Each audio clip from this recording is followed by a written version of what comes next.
ମା କାମରୂପା। ମାଙ୍କ ଚରଣେ ମୋର ପ୍ରଥମେ ପ୍ରଣାମ। ମା ଆଦିଶକ୍ତି, ମା କାମରୂପା।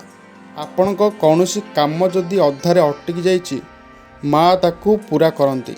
ମା କାମରୂପା, ମା କାମାକ୍ଷା ହେଉଛନ୍ତି ଜଣେ, ଯେମିତିକି କାଳୀ, ଭଦ୍ରକାଳୀ ଜଣେ। ମା କାମରୂପା ଏମିତି ଏକ ମା, ଭକ୍ତିରେ ଡାକିବେ ଶୁଣିବ।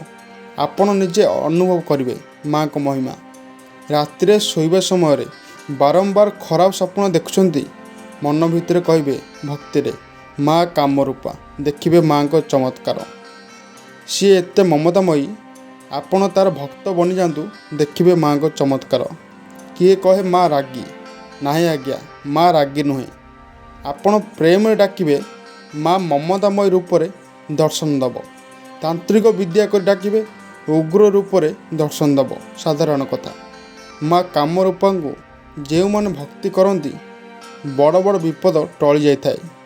ଶତ୍ରୁ ଚାହିଁବ କ୍ଷତି କରିବାକୁ, କିନ୍ତୁ କ୍ଷତି କରିପାରିବ ନାହିଁ। ମା କାମରୂପା ଏତେ ଦୟାଳୁ ଯେ ଗୋଟେ ମାଗିବ ଦୁଇଟା ଦେବ। ତା ପାଖରେ ଯିଏ ଥରେ ଶରଣରେ ଆସିଯାଏ, ସବୁ କାମକୁ ସମ୍ଭବ କରେଇଦିଏ। ଜୟ ମା କାମରୂପା।